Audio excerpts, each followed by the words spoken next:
Hello everyone, and welcome to episode 10 of Gaming in the Wild, a video games podcast about games from the creative, artistic, interesting side of the tracks, often independent, but not always. Today we have a real mixture. My name's John, I'm your host. I'm a journalist based out in Reykjavik, Iceland, where today we have bright sun and blue skies. So of course, it's a perfect day to close the curtains and play video games.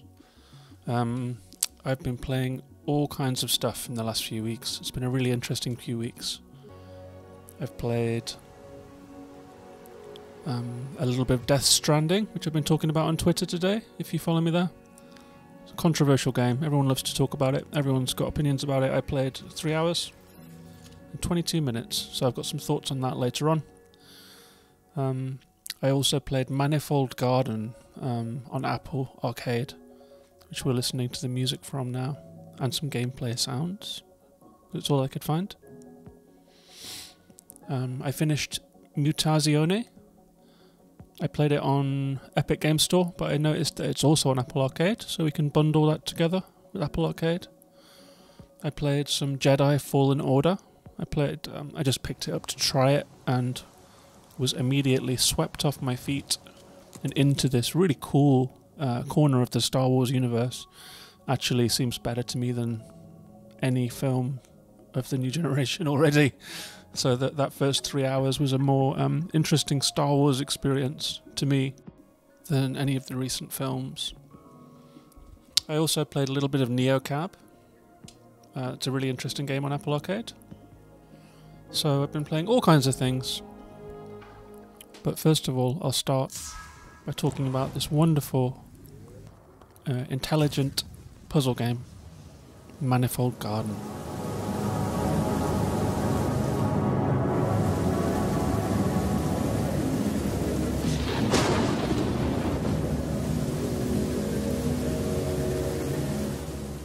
This game came on my radar via my internet friends at the Short Game podcast made by Reagan Kelly and some co-hosts out in the US. They have immaculate taste in games, and I listen back through episodes of their podcast all the time. They made an episode about Manifold Garden, which is available to play on several platforms. It's on the iTunes store, so you can get it on Apple Arcade and play it on your iPad or on your phone, although phone's not recommended, or your Apple TV, which is where I played it. It's also on Steam for PC. I'm not sure if the Mac version is out yet. But Manifold Garden was made by the William Chyr studio. I'm not sure how you pronounce his name. Maybe it's Chyr. William Chyr. Chyr. And it was a game that was a long time in development. Has gone through many iterations, much editing and testing.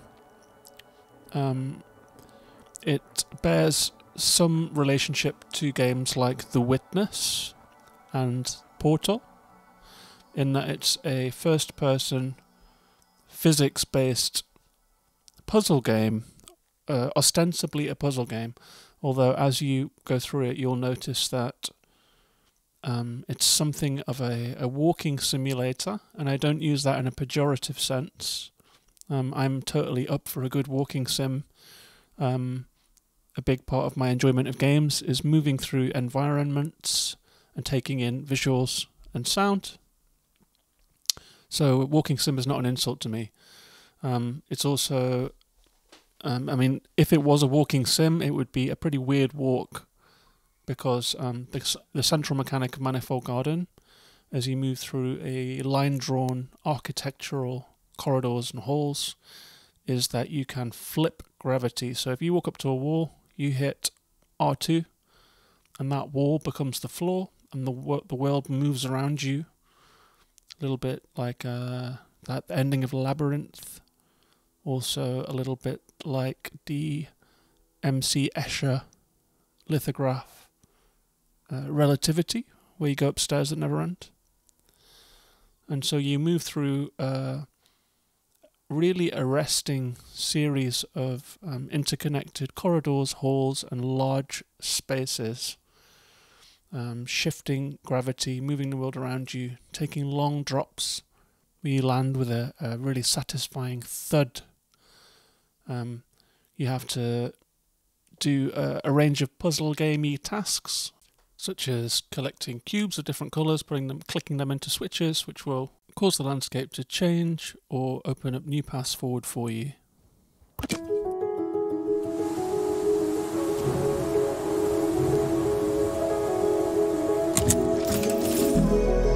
And that's where this game really is at its best, when you're moving rapidly through architectural structures, doing little brain teasers, opening doors and making progress through this quite beautiful, slightly psychedelic world. There are fractal levels where, I'm not sure if fractal is exactly the right word, but they wrap around. So let's say you're standing on the top of a skyscraper, but you're not at the very top. You can't jump in this game, so how do you get to the top of that skyscraper? There's no way up, except if you jump off the top, fall down past every floor of the skyscraper, past the courtyard, through the bottom of the world, move slightly as you're falling, and then thump, you're on the top, because there is an infinite number of skyscrapers. There are manifold skyscrapers in every direction. You can see them rippling off into the distance. It's quite dizzying. It's quite majestic. Really, really compelling game. Of course, like most games, it's not without its flaws. I would say, for example, that there are a few puzzles that are a little overwrought. For example, there's one that I remember particularly, where you have a 2-plug switch and you need a blue cube and a pink cube. You find the pink one quite easily, you plug it in, a light laser leans to the door, then you look around for the blue one, but it's sealed behind a door, so you're like, I'm not sure where that is. You look around a little bit, you find a corridor, you walk through that corridor, you come out somewhere else completely, so you kind of have the blue switch in the back of your mind, but then you keep moving forward, hitting switches, opening doors, out into larger puzzles where a 4-part puzzle with 4 different coloured cubes that you have to find, use gravity to locate the switch. Really, really quite long, sort of half-hour process. And it all leads through to kind of gathering these 4 different colours to clear away a dark fog, find a special kind of cube, put that in, and then you've forgotten all about the blue switch by this point, but there you are, suddenly in the blue room, and you're like, Jesus, that was kind of long-winded. So some levels take you around the houses. That particular one has these giant Tetris pieces. A little nod to Tetris there. But, I mean, all in all, I can really praise the look of the game. I can really praise the design decisions that have been taken to make this game what it is, the kind of the psychedelic palette, the kind of vector-ish graphics, line-drawn graphics that you move through. The art direction is great. The music is wonderful.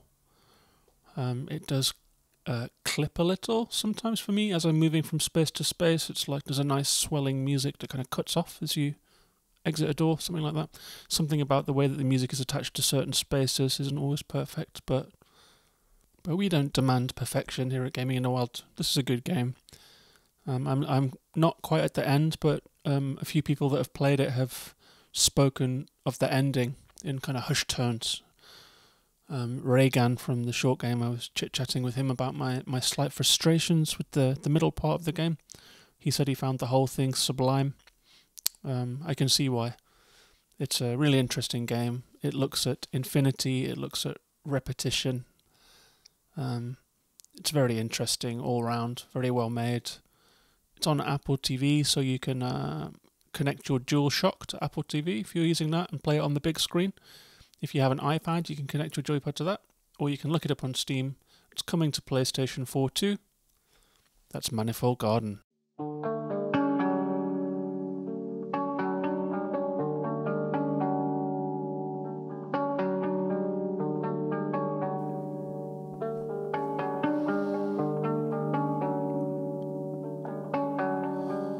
The next game I'm going to talk about is one that I covered in one of the Chill Games episodes.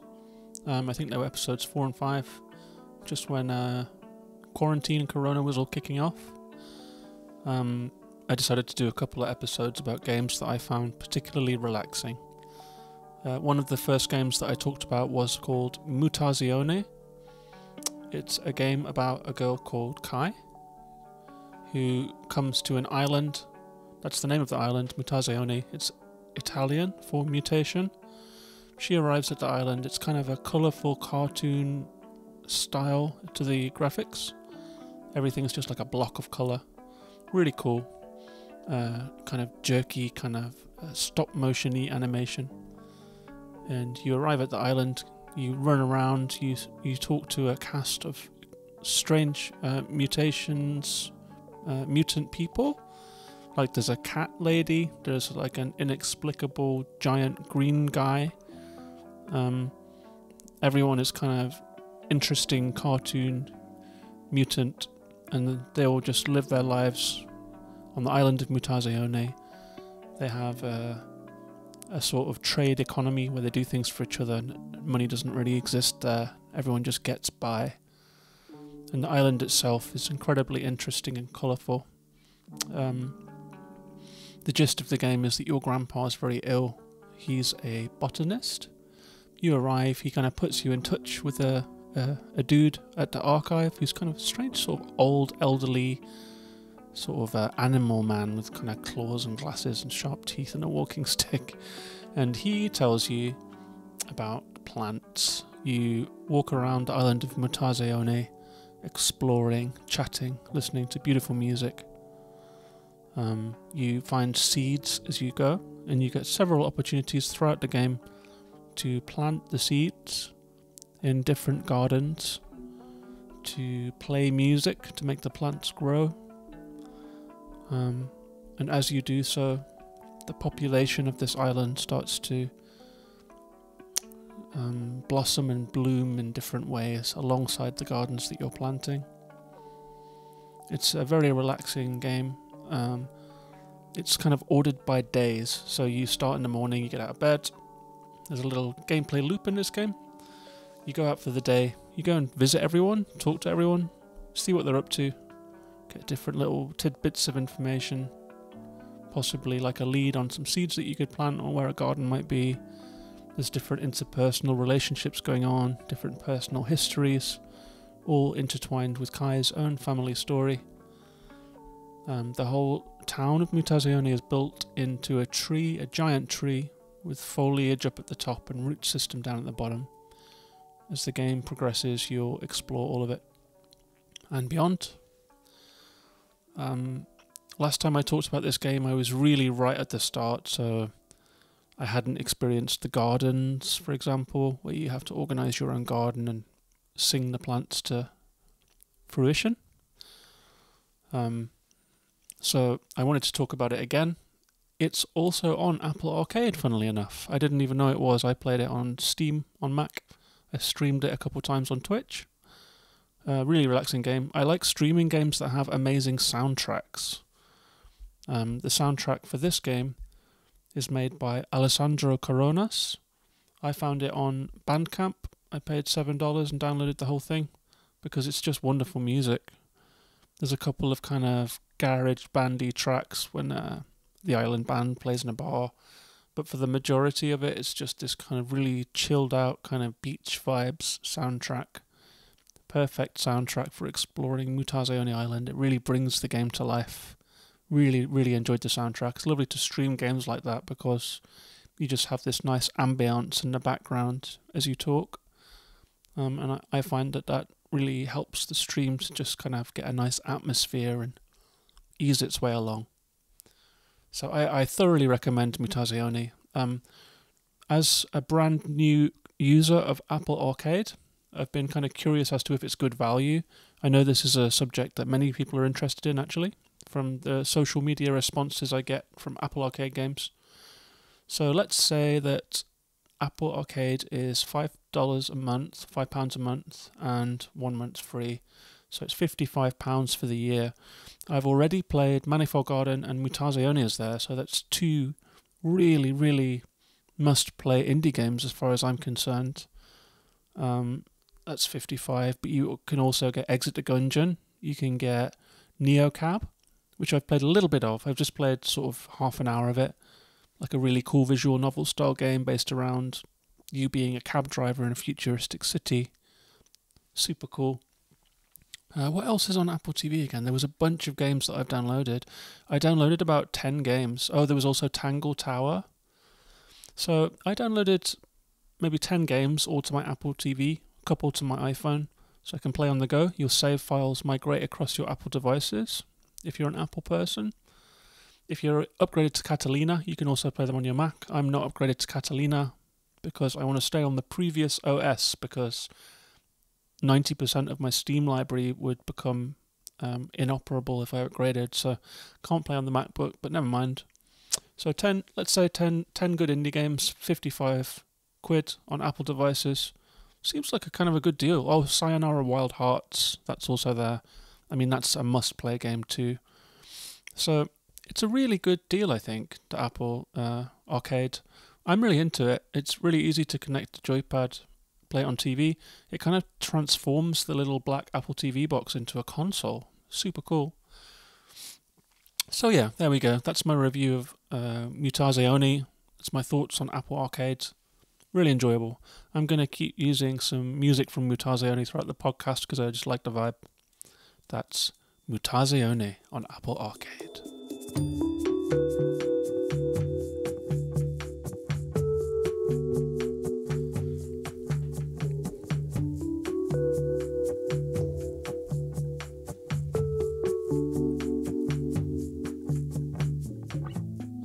If you listened to the last show, you'll know that I've been playing Mad Max as well on PS4. I'm glad that we're using the music from Mutazione and not Mad Max, because that's all kind of clanging industrial combat and like super drama Hollywood movie orchestra sounds. So it's not what I want in the background of this podcast. But I was quite down on the game, despite the fact that I was really enjoying it last episode. I felt like I had to justify the game a lot, because it's not the usual Gaming in the Wild style game. It's combat driven, car combat, bleak. There's bodies everywhere. There's a lot about cannibalism and the kind of the difficulty of life in this grueling post-apocalypse. But it's a superb game, and the more that I've played it, the more I've grown to like it. Not least because when you first begin, you're basically the game area is an ocean floor, and so several of the first bases that you'll encounter are in old container ships. There is a base that you have to raid that's in an old oil rig. There are broken pipelines, all this kind of thing. So you start there, and the environment tells a story. So we've got an environmental storytelling going on in Mad Max. As you progress, there's a certain point in the game where you break through a difficult gate in the seawall. Suddenly you're in a new area called the Dead Barrens. The soil turns red, different area. And suddenly you start seeing kind of broken down highways and like land structures, and you're like, oh yeah, I was on the ocean floor, now I'm in the landscape. And you'll see trashed bridges and sort of city architecture, and then you'll move on again as you get further into the game. There's a little geothermal area that gives you some different colours and reminds you that the Earth is still alive, even if the culture on top of it is dead. Again, environmental storytelling at its best. Nothing repeats. There are no cookie-cutter buildings here. There's a base in a plane that's crashed on a high place. You have to get up and kind of work your way through this plane to a boss. And then as you get ever closer to Gas Town, which is this kind of like Iraq-style huge sort of oil well chimneys with fire blazing out of them. And as you get closer to that, there's like a dump that you have to drive through the size of a city. And honestly, like, the game is what it is. The story isn't, the story is basically kind of get a great car and beat some people up. Like all the Mad Max movies. Some bosses, some allies, whatever. But the environmental storytelling is incredibly subtle. It's not overt. As you come through the game, you'll occasionally find postcards with like lines of dialogue from sort of long forgotten voices from the past, kind of, from the fall. But the environmental storytelling is kind of above and beyond what even the Mad Max movies do. It's telling you the story of what happened to humanity purely through structures and landscapes. That's really, really cool. So even if the game is like a beat 'em up and a car combat game, it's got this super cool environmental storytelling. Really recommend this game. I'm getting towards the end now. I thought I was at the end, but I've been sent off into the desert just when I got to Gastown. They're like, yeah, go and get this thing first. So it looks like it's going to be a bit longer than I'd hoped. And that's mostly because, not because I want the game to end, but because I want other games to begin. Because I downloaded recently 2 PlayStation 4 games that I've been excited to play for a while. Played 3 hours of each of them. So let's talk about Jedi Fallen Order and, of course, Death Stranding.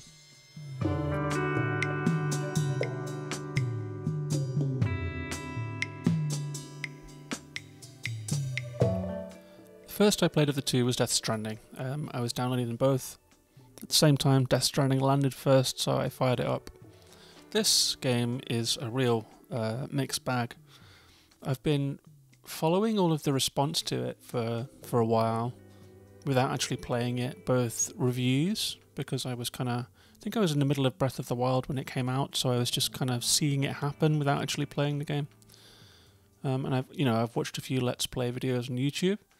And I've seen in the Twitter community the responses to the game from people that have called it a transcendental experience to people who've called it a kind of confounding vanity project.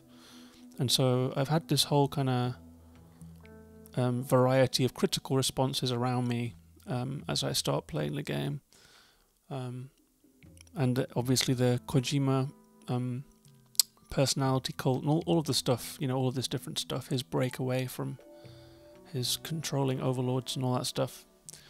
And it's a real puzzler. Like, I wouldn't say that I enjoyed this opening 3 hours that much. I mean, there were glimpses of enjoyment. It's not going to be entirely spoiler-free because heavy plot points drop within the first 5 minutes of the game, so I'm not really spoiling anything for you here, but basically you play Sam Porter Bridges, a very well motion-captured Norman Reedus from Walking Dead. I've never seen him in any shows, so to me he is just Sam Porter Bridges. I know for a lot of people the suspension of disbelief was tough, but not for me. And you have to basically walk around delivering some things for a couple hours, interspersed with giant cutscenes that expand on a kind of confusingly told plot, introduces a bunch of bizarre characters, and sets up a really mangled kind of premise where there's been some kind of apocalypse, there are some kind of evil spirits haunting the land. You are, for some reason, special and can kind of avoid them. And then there's a kind of a baby in a jar thrown into the mix. It can kind of sense things, and then suddenly you're also related to this important family.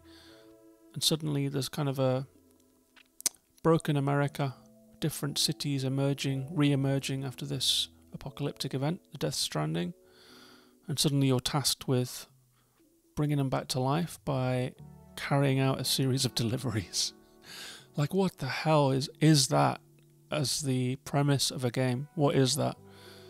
So as I started to play this game, I was like, this narrative does not feel whole, does not feel concise.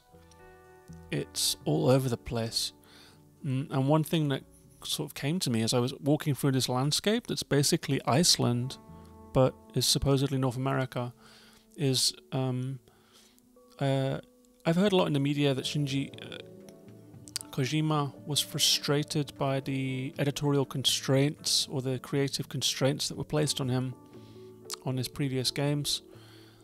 And looking at this game, maybe his editors had a point, or maybe he's kind of just gone wild because he can finally put what he wants into a game. But you know, like Redis, Iceland, the band Low Roar, Stranded Whales, science fiction spirits, hiking, delivery, Monster Energy drink, Norman Reedus. It's like, Jesus Christ, he's put everything that he's interested in into a blender, hit go, and kind of expected genius to come out, or expected a good game to come out. So those are my early thoughts on Death Stranding. As for the gameplay itself, like, I'm kind of up for roaming through a landscape with a heavy backpack on, just kind of trying to stay on my feet. Not so much the kind of stealth aspect of avoiding these kind of demons. So it kind of interrupts the hiking simulator element with this kind of slightly tedious process of creeping slowly and trying not to make noise and stuff like that. So I'm not in love with Death Stranding. I am intrigued by it. Everyone I talk to says play it for 5 hours before you get an opinion, play it for 10 hours before you get an opinion. These are my 3-hour, 22-minute thoughts. Death Stranding is a interesting and bizarre game. I'm not entirely on board with the creative decisions that have been taken here yet. I hear it gets better. So I will find out, and I'll talk about it more later in a future podcast, and I'll also talk about it later in this podcast because I got quite a few questions about Death Stranding on Twitter. So those are my early thoughts on Death Stranding. Next up, Jedi Fallen Order.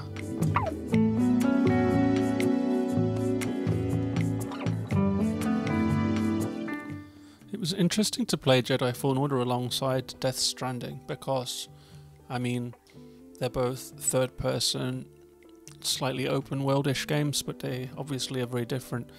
If Death Stranding is a strange art movie that you're kind of half enjoying, but you know is kind of good, in inverted commas, then Jedi Fallen Order is the blockbuster experience designed to entertain you, and it succeeds. I mean, from the very off, there is no messing around with this game. It's one of those really intelligent games that knows to skip an intro and to throw you in. So there is no kind of 5-minute cutscene that you have to sit through before you're in the game. You're just in the game. You play the intro. You play a young closet Jedi in a work camp in a corner of the Star Wars universe.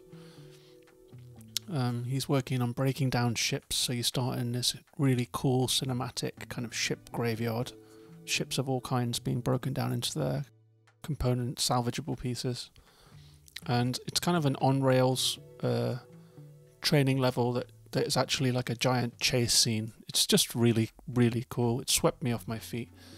And obviously, before you know it, you're swept up in a grand story in the great tradition of Star Wars and kind of the great tradition of storytelling, you know, like the everyday person that we can kind of project ourselves into a little bit, who is suddenly anointed as, you know, a main character in a thrilling plot. And we're whipped off to different planets where we have to explore, learn new skills. There's a skill tree, wield our lightsaber to bounce laser beams back at people, get into duels, slice in half like hostile animals, all to an amazing Star Wars kind of orchestral soundtrack. And it moves along at a really good pace. It's like, it doesn't really let up. It's kind of really well judged, actually. After that initial chase scene, there is kind of more of a slightly open worldy environment where you can run around, find little secrets. You have a little droid pal who can scan the environment. So it's capsules of open world that are also a little bit like, they don't feel like levels. It doesn't feel like gamey. It feels like open world movie-y. It is capsule environments that are linked by space travel segments of the game. Really cool space travel, I might add. All of that kind of amazing spaceship design that characterizes Star Wars is very much present here. It's just thrilling, lush, enjoyable entertainment game. Even if you're feeling slightly fatigued by the Star Wars universe, which I definitely am, as a huge fan of the first 3 movies, I can't stand the prequels, and the final 3 I can kind of watch. I watched out of obligation almost, and came away feeling kind of meh. Yeah, maybe, Star Wars great. Not entirely convinced. This to me, the best things that have come out of the Star Wars universe in recent years to me are The Mandalorian, which has that kind of wild western feel that the original Star Wars had. Dusty planet exploration and just kind of cool, thrilling stories without the grandiose, overwrought plot lines that have kind of come out in the movies because everyone's taking it so seriously. There's no room for humour anymore, or if there is, it's kind of forced. So I think The Mandalorian is great. I think that Fallen Order is great. I think that these 2 things actually express the Star Wars universe better than the recent Star Wars films. So, I'm only 3 hours into Fallen Order as well, so these are first thoughts. But I mean, I'm very impressed by it. My PlayStation's chugging to keep up. It's a little bit like Control, in that it feels like kind of maybe a next generation game that's been kind of squeezed onto the PS4. I'd be curious how it performs on PS Pro, and even more curious about how it performs on PS5. There's a little bit of jerky frame rates going on here when you kind of slide down guy ropes to get between different areas, when you kind of run across walls and you kind of learn new force tricks. You can kind of see a lot of game 3D open world game influences on Fallen Order. A little bit of Horizon Zero Dawn, a little bit of Control, a little bit of a lot of different things. The combat feels cool and fluid. Everything about it just feels like a very sleek, very controlled, very well judged whole game, in a way that Death Stranding is like the opposite of. It's like 100 different influences just jumbled together in the hope of something great coming out of it. Feels like the influences and the elements came from the director before he had a narrative to fit them into. Someone on Twitter was saying that he wanted to make a film, and that Death Stranding is kind of what happened. But there we go. It's been interesting to play them side by side. One of them is definitely the Lynchian oddball art movie, and one of them is definitely the slick, enjoyable, well-made Hollywood entertainment story. Both good, very different. That's Jedi Fallen Order.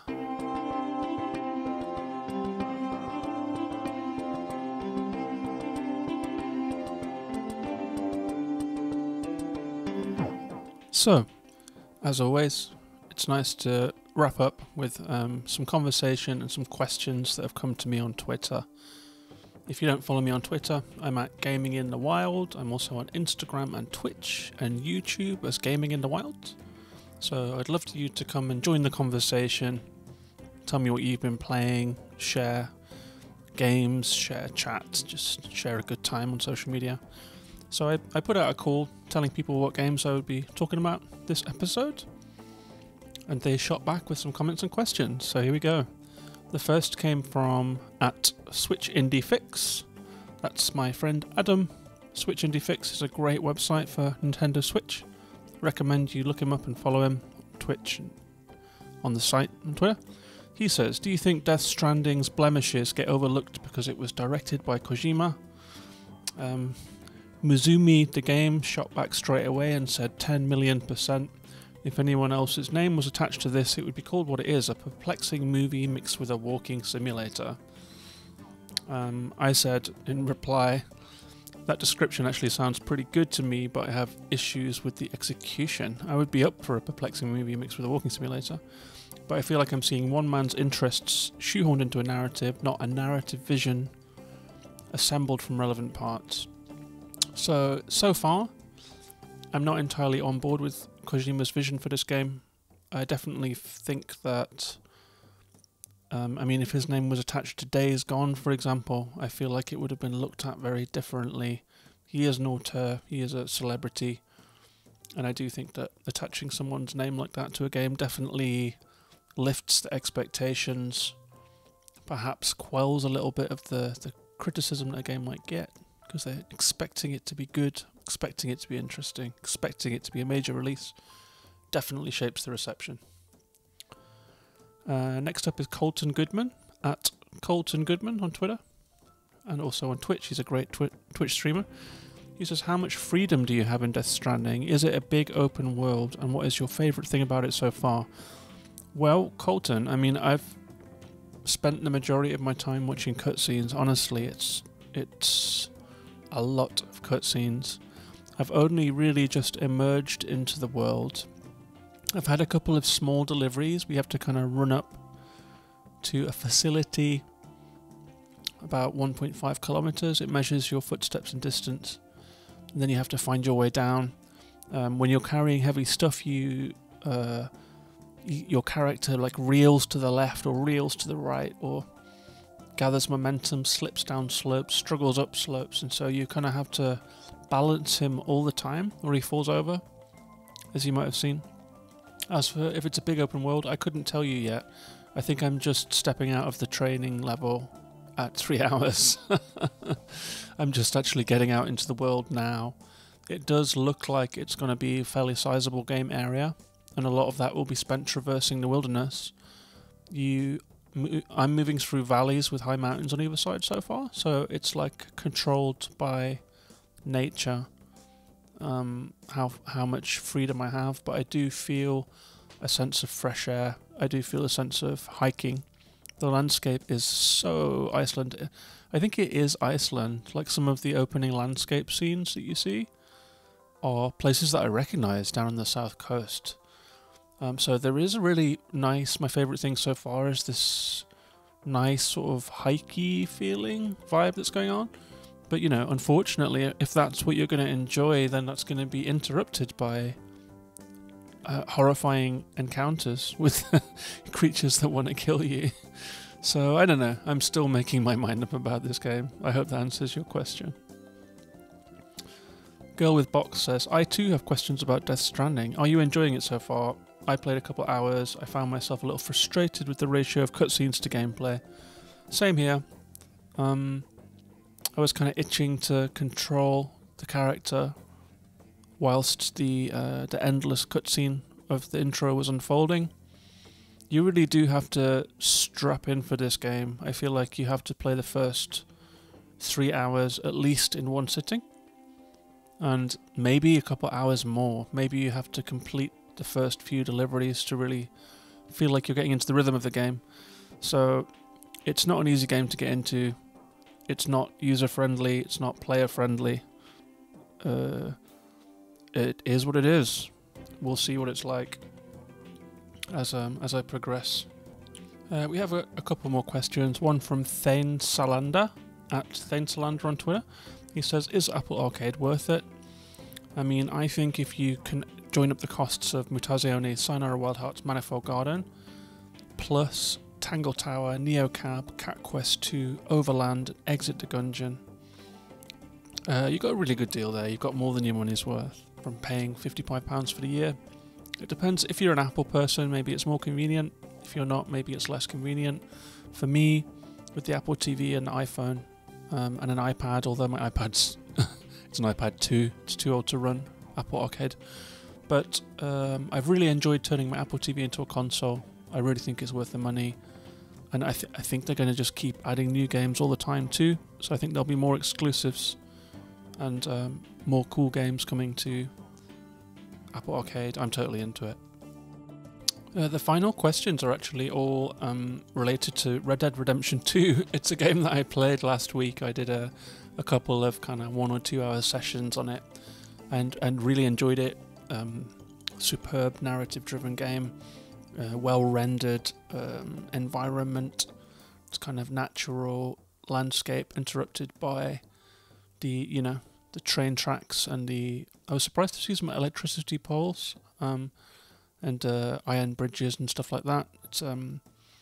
It's kind of made at the tail end of the Wild West, and there are snowy mountains, there are like wide plains, and I'm just still on chapter 2 of that game. I got a bunch of questions about it, I got some great comments about it. I forgot to talk about it on this podcast, so I think I'm going to leave Red Dead for another day. But Grayson Nomad said, I get so lost in this game. I was riding to do a mission, I found a fishing spot in the mountains that was beyond gorgeous and spent the next hour or two just fishing and taking photos in photo mode. The Motley Broadcast said, since it's on Game Pass, I decided to finally download it. I hope my first day was exciting as yours was, because mine included robberies, liberating prisoners, a train robbery, getting drunk in a bar, setting up camp, like coming through snow, raiding an enemy camp and getting into a massive gunfight. It was an eventful first day in the game. Marie says, for some reason I missed the Red Dead part and thought you were just recapping your day. My days are not as exciting as that. Happy to say. Yeah, and so I think Citrix said, it's nothing short of a masterpiece in our book. The world, the story, the amount of detail. Red Dead Redemption 2 is breathtaking. I'm enjoying it very much so far. I've had moments of feeling a little lost, like I wake up in the camp and I'm not exactly sure what I'm supposed to be doing. I'm roughly supposed to be earning my keep. Whenever I ride out to have a little ride around, I end up getting into a lot of trouble. There's a lot of opportunities to get into trouble. It's a little bit of a hostile game world. However, there are a bunch of story missions that I'm kind of avoiding starting, so I just wanted to check out the open world, as I always do. Go off-piste and ride around, ride into town, see what's up. So I've not quite found my sea legs with Red Dead Redemption 2, but I'm in awe of the game world, like the amount of detail, rabbits running along, the wind in the trees, the way that the landscape is rendered, riding the horse up and down slopes and just seeing all of this kind of lakes and mountains and forests. It's wonderful, and the amount of detail in the characters really stands out to me. Like the other characters don't feel like NPCs, they feel like people. They have attitudes, they have like distinctive walks, like the amount, it's really, really compelling. A lot of games kind of skimp on NPC characters, but this one it's a convincing game world. It feels like going to spend time somewhere. So I'm looking forward to talking about that one in a future episode. We're at 43 minutes now. It's a pretty long podcast. Hope you're still with me. Hope you're still enjoying it. That's our episode. I'm going to continue playing Fallen Order. I'm going to continue playing Death Stranding. I'm going to try and get to the finish line of Mad Max. And maybe I'm going to play a couple big games alongside each other and just see which one ends up being my main game. Is it going to be Death Stranding? Is it going to be Fallen Order? Is it going to be Red Dead Redemption 2? I don't know yet. Maybe playing 2 of them in parallel might be a good idea, because Red Dead sprawling. Death Stranding is heavy as hell. Not always fun to play, so maybe I'm going to want something like Fallen Order alongside it. But I'm going to be talking about it. I'm going to be posting videos, screenshots, reaction as I'm playing. I'm going to be streaming some of it on Twitch, so come find me. I'm at Gaming in the Wild on pretty much everything. Thanks very much for listening. I appreciate you very much for taking the time. I hope to hear from you in the internet streams. I'll have a new episode next week, and I'll expand on what I've been playing and tell you how it went with these games. Have more developed thoughts later on all of them. So thanks for listening. This has been Gaming in the Wild. Bye bye.